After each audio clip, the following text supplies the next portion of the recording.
to the Fowler Files, and we are now 38 days away from the NFL Draft, so let's dive into some of the buzz that's building before that huge week. Jeremy Fowler, welcome back to the show. We've got Domonique Foxworth and Damian Woody as well. Jeremy, start us off. What are you hearing about the Chiefs' 9 pick heading into April? Peter, the Chiefs sense the urgency with this draft. They know that they can reset their entire team coming off a down year. They weren't huge players in free agency because they wanted to acquire more picks with the Trent McDuffie trade, got 2 first-round picks. They could package those to even move back. It's not considered an overly deep draft at the top. They're going to try to rebuild that defense, especially the secondary. They've lost a lot of pieces on that back end, so expect them to get some cornerback help. They know they're good at drafting corners. They also need some help on that defensive line to help Chris Jones. Okay, you look at that team, and you know Spags is one of the best, and you know Dave Merritt, their defensive backs coach, is one of the best. But Damian Woody, when you look at this Chiefs roster right now, even after free agency, what do you make of it? I think Jeremy said it perfectly. You look on the defensive side. Think about it last year. This Chiefs team really, when they were winning Super Bowls, it was a lot because of their defense and being able to close out games. They didn't do that last year, and we saw the moves in free agency. They traded away Trent McDuffie. They lost a couple other pieces via free agency as well in the defensive secondary. So they need to replenish that area, and they need closers along the defensive line. So I would expect the Chiefs to be heavy on that side of the ball. Domonique Foxworth, you were a great defensive back in this league for many years. What do you make of KC's departures of all those guys in their starting defensive backfield? Yeah, I think Spags' defense is always kind of predicated on the versatility and flexibility of DBs. So them not having their proper cornerbacks and nickels and safeties right now, and maybe they'll find some in the draft, I think really hurts this defense. But we can't let the offense off the hook. I think the defense has been protecting them for a while, but we have to understand that Mahomes is coming back from an injury. We don't know how long it's going to take him to get back to full strength. And even if he is at full strength, the offense last year was not that effective, and they still haven't figured out the playmakers that they need. They added Kenneth Walker, which I think improves this offense, especially with their offensive line playing much better. But they still need a deep threat, a weapon that scares defenses, but they haven't been able to find that since Tyreek Hill. Yeah, Jeremy, let's go to another draft team and a draft prospect, and that would be Notre Dame's Jeremiyah Love. Now, everyone thought 9 to the Chiefs or 8 to the Saints. Well, both those teams signed running backs for huge money with the impression that, he might not be there at 8 or 9. What are you hearing on Love, and how high could he actually go? Yeah, Peter, a couple teams that didn't sign a running back high in free agency. You got the Tennessee Titans, New York Giants. Those are 2 teams that some people around the league have circled as a potential threat for Love. Now, it's early. We know the difference between interest or liking a player and actually taking one. But there's a belief that GM Mike Borgonzi in Tennessee really likes Love, considers him one of the most quality players in this entire draft. And then the New York Giants, they didn't make a move big at running back last week. They have Cam Skattebo. They got Tyrone Tracy. But that offense is going to be heavy on the run. They want to be all in on being able to protect Jackson Dart with the running game. Love would be a perfect fit, who's really considered more of a weapon than just a true running back. With the way he moved around at the combine, you can do a lot with him as a receiver. You know, this show, Get Up, I love being on it. It's been about a year. We love alliterations, we love puns, and we love names like Love because they're perfect for segments that we can do moving forward. Neek, what do you love about Love, and which team do you love going to, and who do you want to see watching Love go on? Take it from here. Yeah.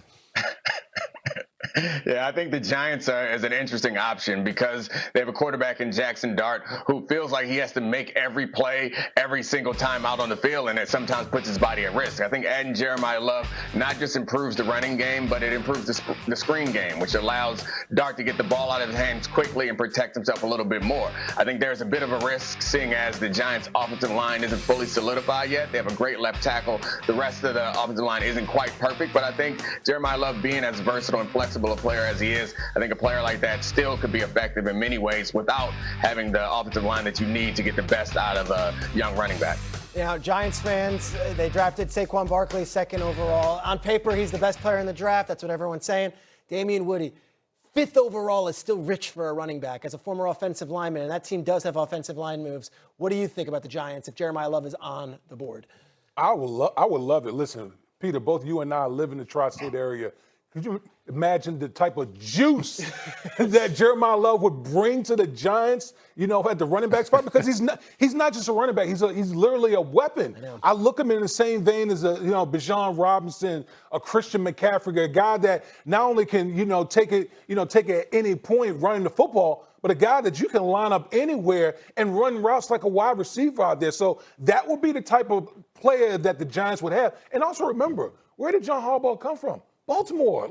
Baltimore was known for running the football. So how better to have a guy come in as your first pick that can establish that identity on that side of the ball. It'll be one to watch. Jeremy Fowler, the other name that keeps popping up is Ty Simpson. What's the latest that you're hearing as we head towards the end of March? Peter, a lot of teams come up when I sort of canvass the league about who could be a suitor for Ty Simpson. Two teams that come up pretty often in those talks. The Arizona Cardinals that need short-term and long-term help. The Los Angeles Rams who need long-term help behind Matthews. Then you even have wild cards. Washington Commanders, do they need help with Jaden Daniels' durability issues? Philadelphia, do they need to apply some pressure on Jalen Hurts? Those would be major wild cards and a big surprise. But, they sort of come up in conversations. Houston Texans also could be a sleeper behind C.J. Stroud. That's really interesting. You just mentioned teams like the Eagles and the Texans that we think have bona fide starters and yet would be interested. Neek, Ty Simpson's fascinating. We know Mendoza's the number one. We know Simpson is likely the number two, but no one has a real perfect fit for him. What do you make of Ty Simpson? And would you trade up for him if you were a team looking for a quarterback?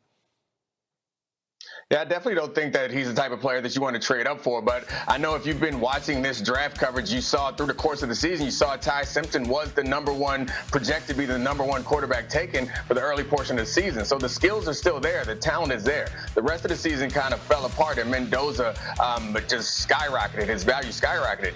I think a lot of coaches could look at Ty Simpson and imagine that some of the issues that happened there weren't because of him, and they could solve with proper scheming and coaching. So I think coaches or teams could be excited about having Ty Simpson if they fall to him late in the draft. I don't imagine a bunch of teams are going to trade up to get him earlier in the first.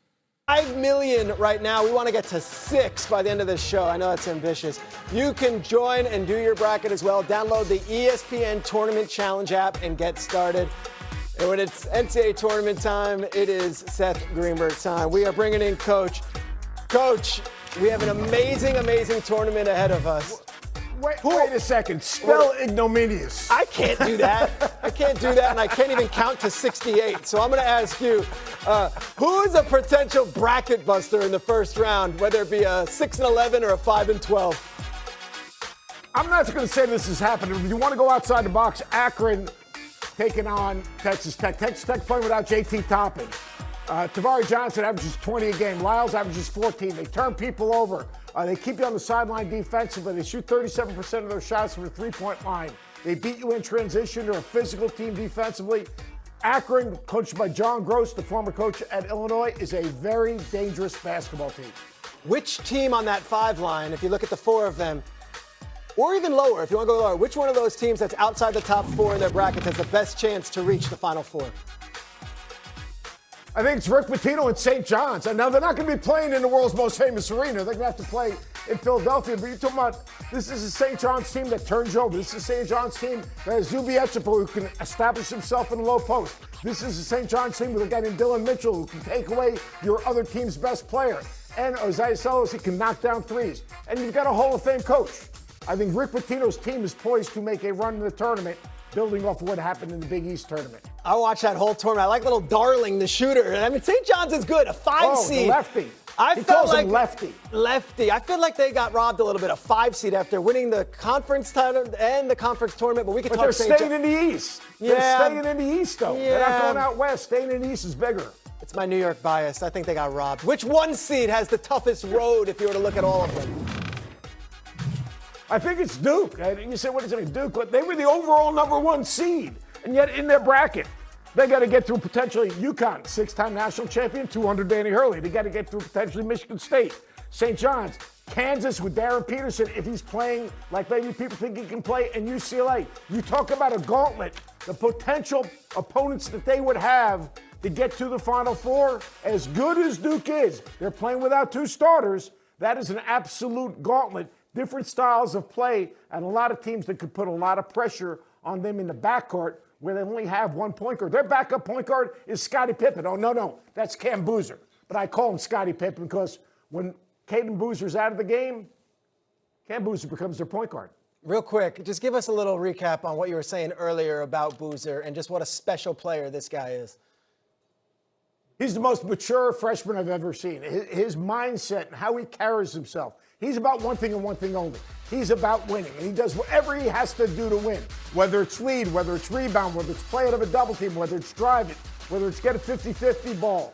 The toughness and the maturity that he plays with is second to none. I've never seen an 18-year-old. We talked about Cooper Flagg last year.